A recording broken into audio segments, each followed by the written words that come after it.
সাল্লাল্লাহু আলাইহি ওয়া আলা আলিহি ওয়া সাহাবিহিল কিরাম মা দামা শামসু ওয়াল কমারু বিজরিয়ান ওয়ান নাজমু ওয়াশ শাজারু ইয়াসজুদান والسماء رفعها ووضع الميزان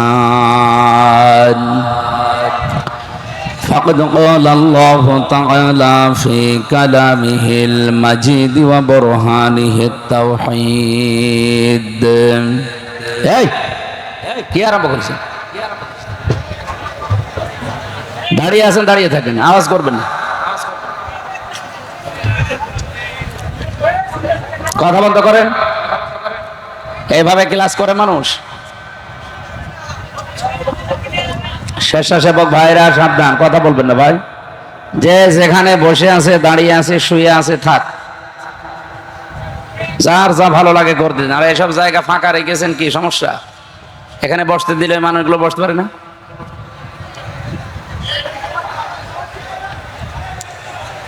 যে পরিবেশ আছে এটা ঠিক রাখেন, কথা বলবেন না ভাই।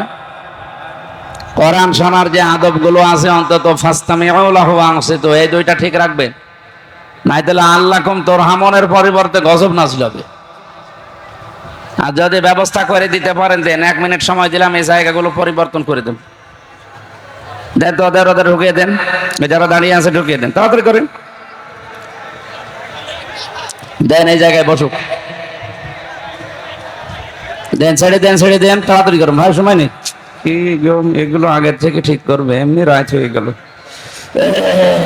দেন, এই আশপাশের জায়গা ফাঁকা রাখার দরকার নেই, দেন, সব বসিয়ে দেন।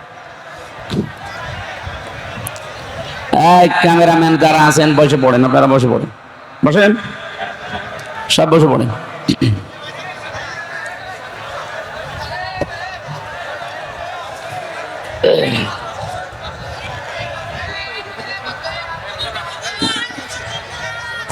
বসেন, বসেন। আয় রে বাঙালি রে,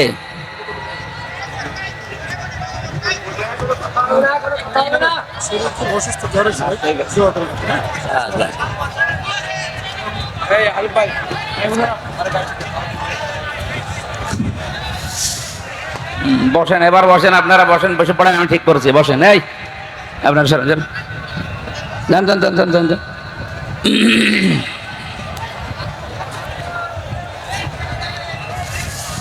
فقد قال الله تعالى في كلامه المجيد وبرهانه التوحيد এবার জবান খোলেন, কথাবার্তা বন্ধ করে জবান খুলে পড়েন। আউযু বিল্লাহি মিনাশ শাইতানির রাজিম।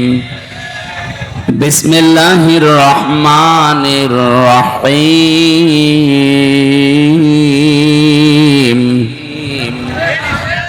قل لا أقول لكم عندي خزائن الله ولا أعلم الغيب ولا أقول لكم إني ملك إن أتبع إلا ما يوحى إلي قل هل يستوي الأعمى والبصير أفلا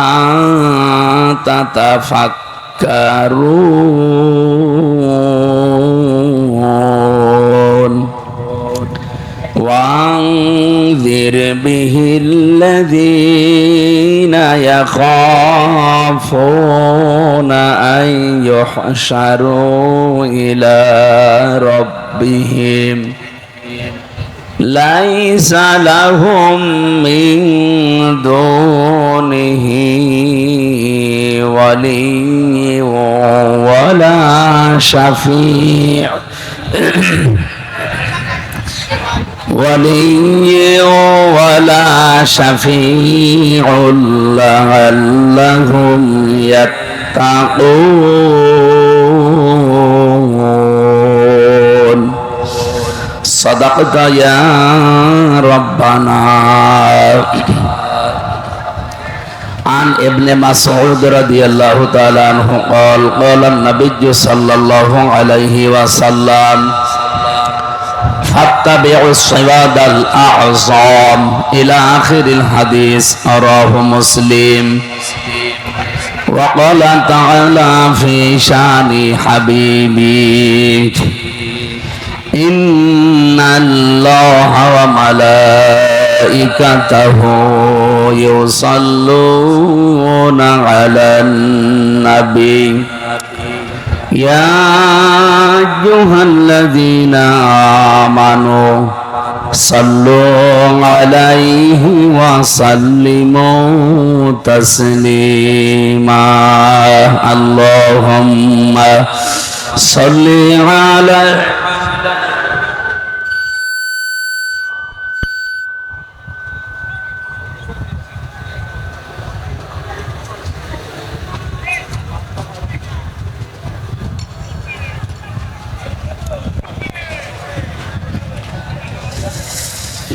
بلغ العلا بكماله كشف الدجى بجماله حسنت جميع خصاله صلوا عليه وآله.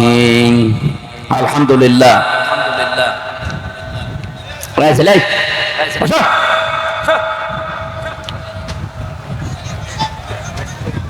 এখানে কেউ উঠবেন না, 1-1.5 ঘন্টা বসতে পারবেন না। সামনে এসেছেন কেন? খুলনা আমার বিভাগের জন্য বললাম না, শেষে আমার বদনাম হয়ে যাবে না। আপনি 1-1.5 ঘন্টা বসে থাকতে পারেন না, আপনার বিয়ে দিলে বউ টেকবে? শেষে দেখা যাচ্ছে যে আমার বিভাগেরই বদনাম হয়ে যাচ্ছে, বিভাগের বিয়ে শাদী সব বন্ধ। কিছু বলতেও পারছি না, আপনারা উঠবেন না ভাই। এটা রেকর্ড হচ্ছে, দেখছেন না? সারা দুনিয়া চলছে এখন। নিজেদের সম্মান নিজেরা বজায় রাখেন, নষ্ট যেন না হয়। অন্য বিভাগ হলে আরো উল্টা পাল্টা বলতাম, কিছু বলার নেই, সব সহ্য করা লাগছে।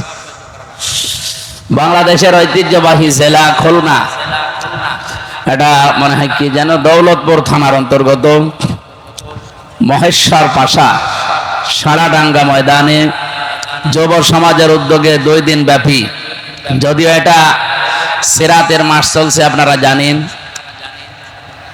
রবিউল আউয়াল আরম্ভ হয়ে গেছে অলরেডি। আজকে 14 তারিখ। আপনারা দিয়েছেন তাফসীরুল কোরআন মাহফিল, আমরা তাফসীর আকারে নবীজিকে মাঝে মাঝে নিয়ে এসে কথা বলবো ইনশাআল্লাহ। পঞ্চম বাৎসরিক 2 দিন ব্যাপী আজকের সম্মানিত সভাপতি এস.এম. আজিজুর রহমান স্বপন, বিশিষ্ট ব্যবসায়ী সমাজসেবক, দামাত বারকাতুহুমুল আলিয়া। এ মাহফিলের প্রধান অতিথি বাংলাদেশ জামাতে ইসলামী। এই নামটা বললে শুনলে এখন আমাদের কলিজা ভরে যায়, কিন্তু কিছু মানুষের আবার সমস্যা, ওরা হয়েছে মানধাত আমলে আছে। এই 54 বছর পর্যন্ত যারা এই শব্দটা বিক্রি করে খেয়েছে, এখন আবার অনেকে এই নতুন ভাবে উঠে পড়ে লেগেছে এই 54 বছরের ভাঙা বাক্স নিয়ে। ওরা জামাত ইসলামী বাংলাদেশের উপরে এই 54 বছরে যেটা চাপিয়েছে, 100 ভাগের 92 ভাগ মিথ্যা। এটাকে আমি বানিয়ে বলছি না। বদরউদ্দিন ওমর গতকালকে ইন্তেকাল করেছে, মারা গেছে। ওনার উক্তি আছে দেখেন, প্রায় 15টা মতো উক্তি পড়লাম। তার ভেতরে প্রথম উক্তিটা ওনার ঐতিহাসিক। এইটা বাংলাদেশে মুক্তিযোদ্ধা নিয়ে যে সমস্ত ইতিহাস লেখা হয়েছে, বই আছে, এর অধিকাংশ 100 ভাগের 92 ভাগ মিথ্যা। সুতরাং এতদিন জাতিকে যা খাওয়িয়েছেন, শুনিয়েছেন, এগুলো সব মিথ্যা, ধোঁকাবাজি, প্রতারণা ছাড়া আর কিছু না। আপনি রাগ করলেও এই সত্য কথা আমারে বলা লাগবে। পৃথিবী এখন অলরেডি প্রমাণ পেয়ে গেছে, বাংলাদেশ জামাতে ইসলামী একমাত্র দল এই বাংলাদেশে যারা এই দেশের স্বাধীনতা সার্বভৌমত্বকে টিকিয়ে রাখতে জীবন দিয়ে হলেও চেষ্টা চালাচ্ছে। আর বাকি যারা আছে আপনি দেখেন তো। এই জন্যে আমার মনে হয় এই মিথ্যা এবং ভাঙ্গা বাক্স এতদিন হাসিনা যেটা বাজিয়েছে এটা যেন সামনে আর কেউ না বাজায়। বাজালে আপনি কিন্তু নিজের পায়ে নিচে কোড়াল মারবেন। আপনি রাজাকারের ধোয়া তোলেন এতদিন পরে, তালিকা বানিয়েছে না মুক্তিযোদ্ধা মন্ত্রণালয় থেকে, যারা আমাদেরকে রাজাকার বলে, রাজাকারের বাচ্চা বলে, অথচ তাদের দলে রাজাকার 1040 জন। এই শয়তানও মনে হয় হাসে যে আমি শয়তানি আর কি করবো, এ তো আমার চাইতে বড় শয়তান। জামাত ইসলামী বাংলাদেশ রাজাকার এই কথা যারা তোলেন এতদিন, মাত্র 27 জনের নাম দিয়েছেন আপনারা, তারপরও 11 জন মরে গেছে। আর বাকিগুলোর আমি যে বয়স, তারা এখন অন্তত জামাত ইসলামী বাংলাদেশের জন্য অ্যাক্টিভ না। আর আপনাদের যারা সব তো উল্টা পাল্টা। ঝাঁঝর যদি সইকে এসে বলে যে তোমার পেছনে ফোঁটা আছে, ওর দাঁত খুলে ফেলা দরকার। ঝাঁঝরের পেছনে ফোঁটা কয়টা বলেন বলেন? সইয়ের পেছনে ফোঁটা কয়টা? তাহলে আমরা যদি সই হয়ে থাকে আপনারা ঝাঁঝর, এই জন্য মুখ সামলিয়ে কথা বলা দরকার। বাংলাদেশ জামাত ইসলামী নামটা বললেই কারো রাগ হলে আমার কোনো সমস্যা নেই, এটা বললে আমাদের কলিজা এখন ভরে যায়। আলহামদুলিল্লাহ। কেন্দ্রীয় মজলিসে শোরার অন্যতম সদস্য এবং বাংলাদেশ জামাত ইসলামী খুলনা মহানগরীর সম্মানিত আমির, বিশিষ্ট ইসলামী চিন্তাবিদ, শিক্ষাবিদ অধ্যাপক মাহফুজুর রহমান, বাংলাদেশ জামাত ইসলামী কর্তৃক মনোনীত নমিনি, উনি পদপ্রার্থী নয়। বাংলাদেশ জামাত ইসলামী থেকে সারা বাংলাদেশে এমপির ঘোষণা যাদেরকে দিয়েছে, এরা একজনও পদপ্রার্থী না, সবগুলো নমিনি। পদপ্রার্থী হবে অন্য দলের, যারা এই পদ পাওয়ার জন্য অলরেডি মারামারি করে মরে যায়। কথা বলে না কেন? বাংলাদেশ জামাত ইসলামী থেকে 300 জনের নাম ঘোষণা হয়েছে। আজ পর্যন্ত শুনেছেন কেউ বলেছে যে আমারে দেওয়া লাগবে? পদ যদি চায় তার কিয়ামত পর্যন্ত পাবে না। অন্য দলকে আমরা দেখেছি ওরা পদ পাওয়ার জন্য চেয়ার দিয়ে তার কর্মীদেরকে অলরেডি আদামারা করে ফেলেছে, অনেকে মেরেও ফেলেছে। সুতরাং বাংলাদেশের মানুষের বিবেক যে কবে খুলবে, আমার তো কেমন যেন লাগে এদের এই আচরণগুলো দেখলে। আশা করছি এই দেশের মানুষের বিবেক এবার জাগ্রত যেটা হয়েছে, এটা যেন জাগ্রত থাকে, ঘুমিয়ে না পড়ে। ঘুমিয়ে পড়বেন না, জেগে থাকবেন। কারা কারা দেখি লিল্লাহে তাকবীর। দেখেন তো হাত তোলেনি কে? দেখেন দেখেন, আলহামদুলিল্লাহ। যাক, ঠিক আছে, হ্যাঁ ঠিক আছে।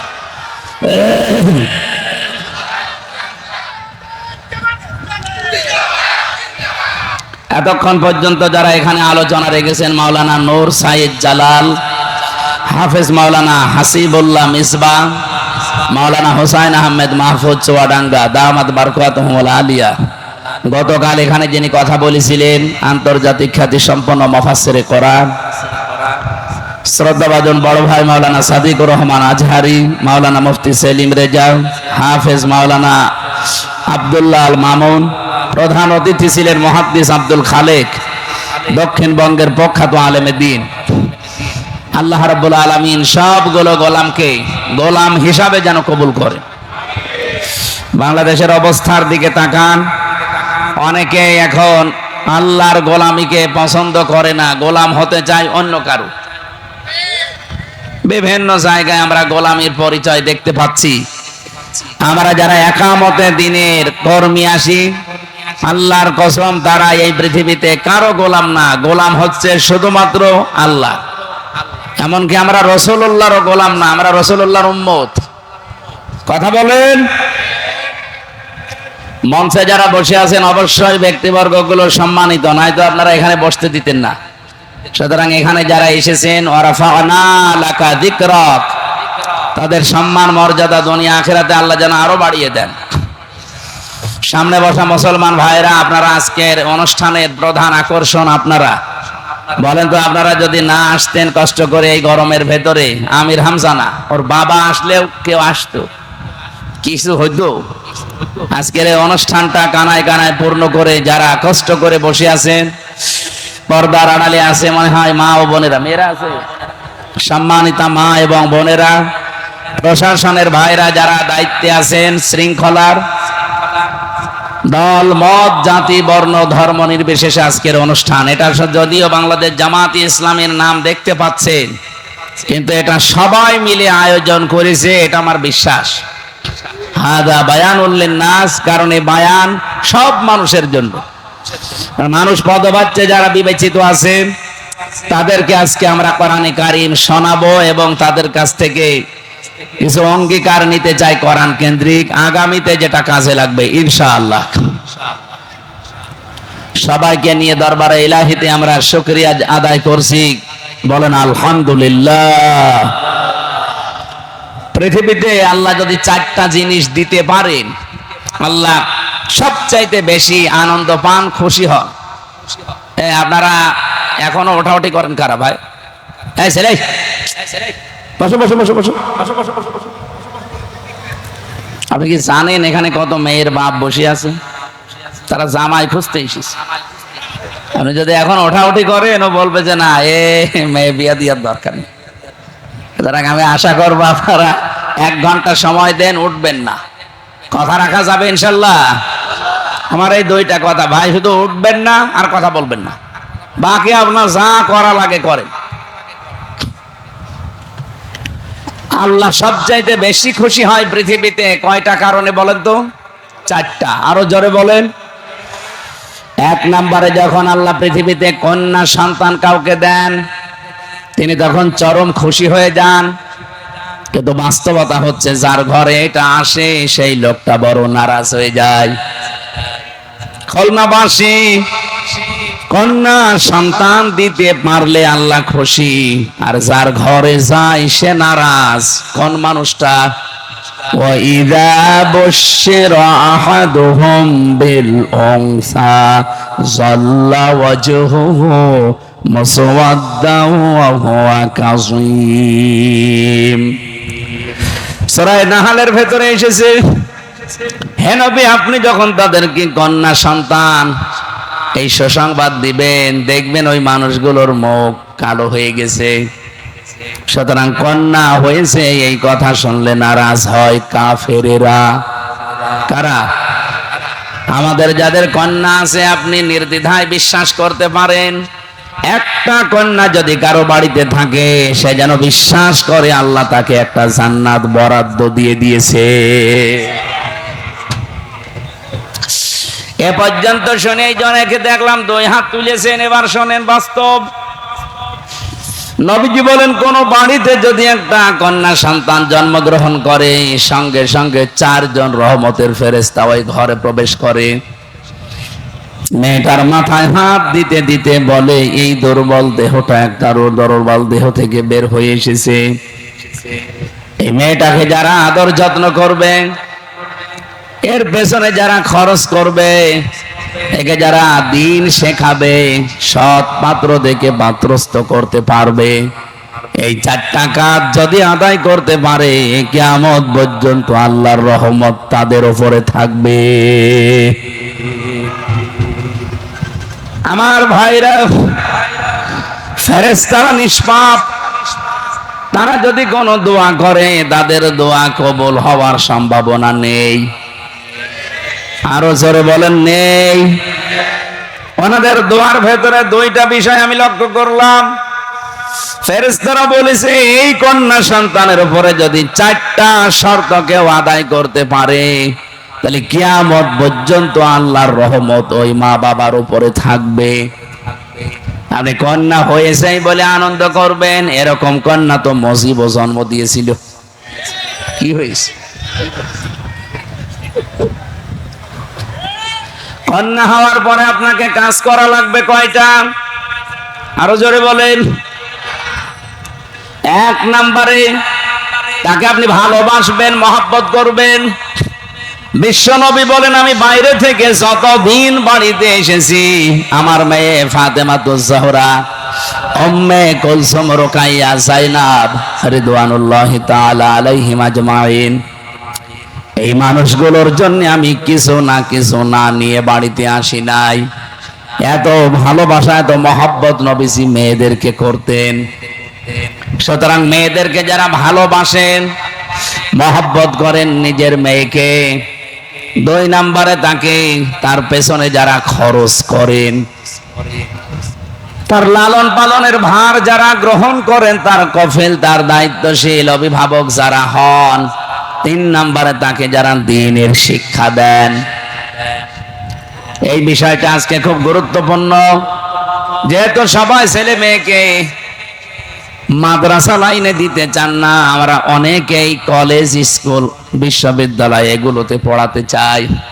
সেই হিসাবে 92% মুসলমানের দেশে আমরা লক্ষ্য করলাম ডক্টর মোহাম্মদ ইউনূস 2 নবীর নাম নিয়ে উনি বসে আছে। একটা মোহাম্মদ, আপনি কি করলেন আমরা জানি না। গানের শিক্ষক নিয়োগ দিয়েছেন 1 থেকে 5 পর্যন্ত প্রাইমারিতে, শরীর চর্চার শিক্ষক নিয়োগ দিয়েছেন, অথচ আপনি 1 থেকে 5 পর্যন্ত ধর্মীয় শিক্ষক, কোরআনের শিক্ষক নিয়োগ দিতে ব্যর্থ পারেন নাই। এটা যদি রেকর্ড হচ্ছে, জায়গা মতো চলে যাবে আমি জানি। বহু কিরামান কাতিবিন বিভিন্ন জায়গায় ওরা আছে, ওরা পৌঁছিয়ে দেবে। গোয়েন্দা বিভাগে যারা আছে, আপনারাও তো মুসলমান, 92% মুসলমানের এই দেশে। এটা শুধু হামজার আহ্বান না, 18 কোটি মানুষের দাবি একটাই, আমরা 1 থেকে 5 পর্যন্ত একজন আলেম শিক্ষক চাই। দাবি আছে না আমাদের? এই ক্যামেরার দিকে ধরেন, লিল্লাহে তাকবীর। এটা যদি ডক্টর ইউনূস সাহেবের কাছে নাও যায়, আরো সে চলে গেছে, বলেন কিয়ামতের দিন আল্লাহ যেদিন বিচার করবে, জীবনে যদি কিছুই কবুল না হয়, এই হাত তোলার দৃশ্যটা দেখানো যাবে যে আল্লাহ আমি তোমার কোরআনের শিক্ষার পক্ষে ছিলাম। জোরে বলেন সুবহানাল্লাহ। এটা গভীর ষড়যন্ত্র চলছে। গানের শিক্ষক, নাচের শিক্ষক আপনি নিয়োগ দিতে পারেন মুসলমানের দেশে, শরীর কিভাবে চর্চা করা লাগে এই শিক্ষক নিয়োগ দেওয়া লাগে মুসলমানদের টাকায়, অথচ কোরআন আর হাদিস এর 100 মার্কের একজন শিক্ষক দরকার, এটা আজ পর্যন্ত এ দেশে হয় নাই। এমনকি আমরা দেখতে পাচ্ছি এই দেশে যত সরকারি প্রতিষ্ঠান আছে, কয়েকটা বাদ দিয়ে 100টার প্রায় 99টা প্রতিষ্ঠানে মসজিদ আছে, সেখানে ইমাম আছে, মুয়াজ্জিন আছে, খাদেম আছে। সেখানে পিয়নের বেতন 30,000, অথচ মসজিদের খতিব, ইমাম, মুয়াজ্জিনের বেতন 5,000, 6,000। এটা একটা বৈষম্য না? বলেন বলেন, যে বৈষম্য দূর করার জন্য এতগুলো মানুষ জীবন দিয়ে গেল, যাদের রক্তের উপরে আপনারা চেয়ারে বসে আছেন, এখনো পর্যন্ত 1 বছর 1 মাস পার হয়ে গেল। এই বৈষম্য যদি এখনো দূর না হয়, কি জবাব দেবেন জাতির কাছে? আশা করছি আগামী থেকে, আমার তো যতটুকু বাস্তবতা আমি দেখতে পাচ্ছি সারা বাংলাদেশ ঘোরাফেরা করে, যে জোয়ার এবার এসেছে, এই জোয়ারে ইনশাআল্লাহ ইসলাম সংসদে চলে যাবে।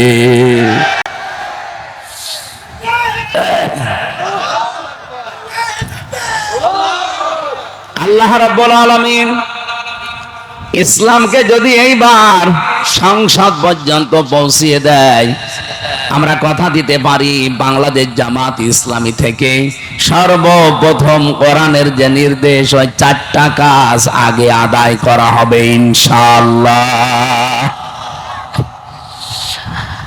আমি যতটুকু বিশ্বাস করি, এটা যদি সত্যি কায়েম হয়, এই 4টা কাজ যদি একটা একটা করে জারি হয়ে যায়, ইমাম সাহেব, মুয়াজ্জিন সাহেব, খতিব সাহেবদের এই যে আজ বৈষম্যের শিকার বানিয়ে রেখেছেন, এটা ইনশাআল্লাহ দূর হয়ে যাবে। বাইরের দেশগুলোতে যখন ঘোরাফেরা করি, হিন্দু রাষ্ট্র, পাশের দেশ প্রতিবেশী, এই যে কলকাতার দিকে তাকান, পশ্চিমবঙ্গের মমতা ব্যানার্জি একটা হিন্দু মহিলা, অথচ পুরা পশ্চিমবঙ্গের মসজিদের ইমাম, খতিব, মুয়াজ্জিন, খাদেম এবং ঝাড়ুদার পর্যন্ত সব রাষ্ট্র থেকে তারা বেতন দিচ্ছে সরকারিভাবে। এতদিন যারা দায়িত্বে ছিলেন কি করেছেন আমি জানি না। শহীদ আল্লামা দেলাওয়ার হোসাইন সাইদি রহমতুল্লাহ আলাইহি উনি একবার চেষ্টা চালিয়েছিলেন ইমামদের জন্য, কিন্তু 100 জনের 51 জন না হলে তো পাশ হয় না। এই জন্য আল্লাহর বান্দারে কথাটা পাশ হয়নি। আমরা আগামী থেকে 300 এমপির ভেতরে এবার 151 জনকে এমন ভাবে পাঠাতে চাই যারা কোরআনে কারিম বুকে নিয়ে সংসদে যাবে। এই বৈষম্য দূর করাই লাগবে ইনশাআল্লাহ। বলেন ইনশাআল্লাহ। দ্বীনের শিক্ষা এই জন্য খুব মারাত্মক, এটা দরকার। সেই সিস্টেম আপনারা বন্ধ করে দিয়েছেন।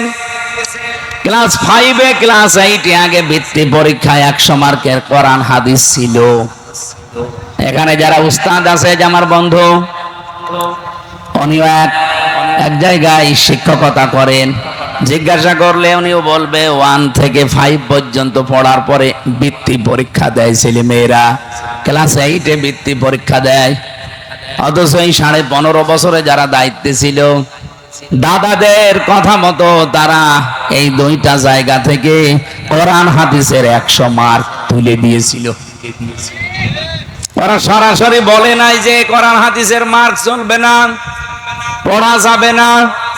এমন কায়দা কৌশলে এগিয়ে যাচ্ছিল। আমার দাদা বলছিলেন এক লোক নাকি তার বউকে খুব পিটাতো। ওর বউ বলছে, যেভাবে আমারে পিটাও তুমি কি আমারে রাখবা না, তালাক দিয়ে দিবা? স্বামী বলছে, কিলের ওজন দেখে টের পাও না। ওরা যা আরম্ভ করেছিল, আল্লাহ পাক যদি দয়া করে আগস্টের 5 তারিখে ওদেরকে এই ন্যাক্কারজনক অবস্থায় বিদায় না দিত, আমার মনে হয় এই দেশ যেভাবে এগিয়ে যাচ্ছিল, 1 বছরে দেশ রসাতলে চলে যেত। অন্তত আমরা যারা এখানে আছি, আমাদের সবার এক কথা, আমরা 1 থেকে 5 পর্যন্ত ছেলে মেয়েরা যারাই পড়বে তারা যেন কোরআন হাদিস 100 মার্কের পড়তে পারে। বলেন, দিনের শিক্ষা দেওয়া লাগবে আপনার মেয়েটাকে। 4 নম্বরে তাকে সৎ পাত্র দেখে আপনি পাত্রস্থ করবেন। নবীজি বলেন, এই ফেরেশতাদের দোয়ার ভেতরে 4টা শর্ত ছিল, যদি কেউ পালন করতে পারে, আল্লাহর দয়া, আল্লাহর রহমত ওই মা বাবা, ওই গার্জিয়ানের উপরে কতদিন থাকবে জানো? শুধু ইলা দুনিয়া পর্যন্ত না, ইলা ইয়াউমিল কিয়ামাহ, কিয়ামত পর্যন্ত আল্লাহর রহমত থাকবে। এই মেয়ের বাবা, এই মেয়ের মা যদি কিয়ামতে বিপদেও পড়ে যায়, এই মেয়েটার কারণে মহান আল্লাহ তাদেরকে নাজাত দিয়ে দেবেন। এই জন্য মেয়ে যাদের আছে কোনো চিন্তা করবেন না, আল্লাহ আপনার উপরে খুশি আছে, এই জন্য এটা দিয়েছে। 2 নম্বরে, আল্লাহ যদি আর একটু বেশি খুশি হয় কারো উপরে, রব্বুল আলামিন তখন তার বাড়িতে মেহমান পাঠান। আপনারা কি সুবহানাল্লাহ বললেন না নাউজুবিল্লাহ? আরে ভাই, খুলনাবাসী আমার এই বিভাগের লোক তো অনেক বড় মনের মানুষ। আমরা অন্তত মেহমান আসলে নারাজ না, আমরা খুশি না? বলেন বলেন। আল্লাহ নিজে খুশি হচ্ছেন মেহমান পাঠিয়ে, আপনি খুশি না মানে? 3 নম্বরে, আল্লাহ যদি আর একটু বেশি খুশি হয়, তখন আল্লাহ ওই মানুষটার শরীরে, পরিবারে রোগ শোক দিয়ে দেয়। এই জন্য রোগ ব্যাধি হলে আপনি রাগ করবেন না, মনে করবেন আমার গুনাহ আল্লাহ পাক মাফ করে আমাকে নিষ্পাপ করছে। যে ফট ফট বিভিন্ন ফোঁটা ওঠে, টিপ দিলে সাদা কি যেন বের হয়, অনুভব হয়, এর দ্বারাও একটা পাপ মাফ হয়ে যায়। মানুষের শরীরে যদি জ্বর আসে, যে শরীর গরম হয়, এটার দ্বারা যে কষ্ট পায় মানুষ, মুমিনের এর দ্বারাও পাপ মোচন হয়। এই জন্য আল্লাহ বেশি খুশি হলে তাকে রোগ এবং ব্যাধি দেয়। 4 নম্বরে, রব্বুল আলামিন সর্বশেষ যখন সব চাইতে বেশি খুশি হয়ে যায় এলাকার উপরে, তখন এলাকায় আল্লাহ বৃষ্টি নাজিল করেন। জোরে বলেন সুবহানাল্লাহ। দুনিয়ায় কারো সাধ্য নেই বৃষ্টি দেওয়ার, এ দায়িত্ব শুধুমাত্র কার? এই যে আল্লাহ সব চাইতে বেশি খুশি হন এই চারটা কাজে, কিন্তু আমরা এই চারটা কাজে নারাজ। অথচ আল্লাহ পাক যে চারটা কাজ সবচাইতে বেশি ঘৃণা করেন, উনি অপছন্দ করেন, নারাজ হয়ে যান আর রাগান্বিত হন, ওই চারটা কাজ আমরা পেলে আনন্দ করি। তার এক নম্বরে যৌতুক। এটা বললে আমি আবার নিজে ধরা খেয়ে যাব, দরকার নেই। আমার বিভাগ তো এই জন্য খুব সেইপে কথা বলা লাগছে। আমার নিজের বিভাগে যদি যৌতুক মুক্ত না হয়, বাংলার অন্যান্য বিভাগে গিয়ে আমি মুখ তুলে কথা বলবো কোন মুখ নিয়ে? আশা করছে আমার এই জেলা থেকে, আমার এই বিভাগ, প্রাণ প্রিয় বিভাগ, আমার এই খুলনা থেকে এটা আরম্ভ হওয়া লাগবে। এই বিভাগে কোনো যৌতুক থাকবে না ইনশাআল্লাহ। যৌতুকের টাকা না নিয়ে পায়খানা করে খেয়ে ফেলবেন কি? আপনি হাসলেন মানে? আরে ভাই, পায়খানা খেলে মাত্র একটা গোনা হবে, আর যৌতুকের টাকা যারা নিচ্ছেন ডবল গোনা হবে। এক নম্বরে কবিরা গোনা, দুই নম্বরে জুলুমের গোনা। বের বাবার খুশি ছাড়া তার বাড়িতে বরযাত্রী খাওয়াচ্ছেন, এটা জায়েজ নেই। কারণ বরযাত্রী ইসলামে নেই, এটা হিন্দুদের সংস্কৃতি থেকে এসেছে। ইসলামে আছে অলিমা। কি আছে বলেন তো? এই অলিমা অনুষ্ঠান, এটা কি ছেলের বাড়ি হয় না মেয়ের বাড়ি? অথচ আমাদের এই দেশে এখন অলিমার সিস্টেম নেই, আছে শুধু বরযাত্রী। তাও দু একজন পাঁচজন নিয়ে গেলে হয়, বিয়ে করতে যাচ্ছে ও সাথে করে নিয়ে যায় 500। এইরকম ফকির, এরকম ছোট লোক এই খুলনায় নেই। বরযাত্রী গিয়েছেন কারা কারা? হাত তোলেন তো। হাত নামান, লজ্জা করেন আপনার? মেয়ের বাড়িতে যে এভাবে ফকিরের মতো আজকে থেকে তওবা করেন, জীবনে কোনোদিন বরযাত্রীর দাওয়াত মিলে যাব না। কে হাত তোলেন তো দেখি, কারা যাবেন না বরযাত্রীতে? আমি বারবার এমনি বলছি না, আমার ছেলে নেই, আমার 3টা মেয়ে, আমার বিয়ে দেওয়া লাগবে না? না, তারপরে হাদিস যেহেতু, এটা আমরা মেনে চলার চেষ্টা করি। আগামীতে বরযাত্রী না অলিমা? আরো জোরে বলেন, অলিমা না বরযাত্রী? কোন বরযাত্রী সিস্টেম থাকবে না ইনশাল্লাহ। এই বিভাগ থেকেই এই সংস্কার আমরা আরম্ভ করতে চাই। বিশেষ করে যারা বিয়ে করবেন, বর এবং বরের বাবা যারা আছেন, যদি যৌতুকের টাকা নেন, আমার মনে হয় সামাজিক ভাবে বয়কট করা দরকার।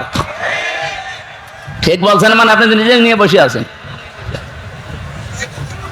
এই কাজটা বন্ধ হওয়া দরকার কিনা বলেন তো? 2 জন মহিলা ছিল আমাদের মাথার উপরে, অথচ এই কাজটা তারা আজ পর্যন্ত বন্ধ করতে পারে নাই। খালি নারীর অধিকার, নারীর অধিকার নিয়ে চিল্লিয়েছে। এটা নারীর অধিকার না, ইসলাম এই অধিকার তাদেরকে দিয়েছে। এবার যদি ইসলাম আসে, বাংলাদেশে ঝাঁটা পিটা করে যৌতুক বিদায় করা হবে ইনশাআল্লাহ।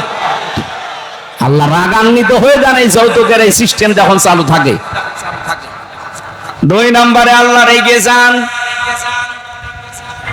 যেই সমাজে সুদ আর ঘুষ, এই দুইটার প্রচলন বেড়ে যায়, আল্লাহ রাব্বুল আলামিন তখন ওই সমাজের প্রতি রাগান্বিত হয়ে যায়। বাংলাদেশে একটা ঘর এখন নেই যেখানে ঘুষ নেই।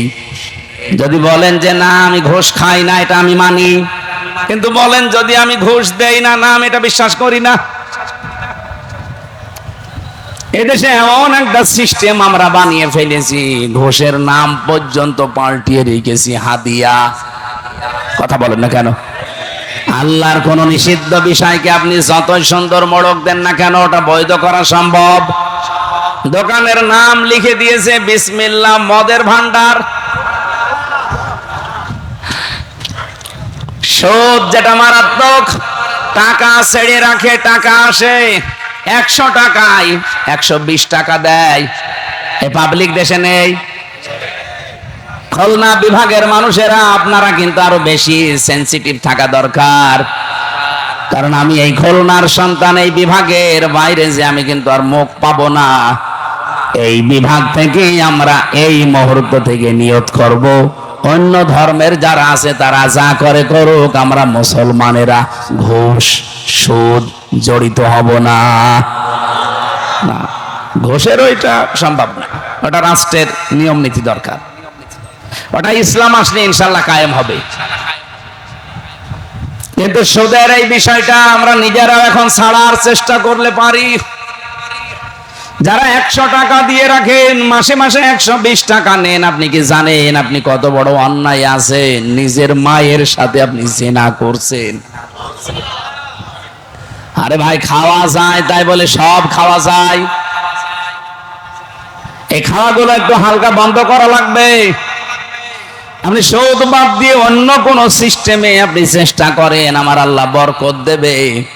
সুদের এই ব্যবসায় যারা নিয়োজিত আছেন, আল্লাহর কসম চর্মচোখে দেখতে মনে হবে বিশাল সম্পদের পাহাড় তৈরি হচ্ছে।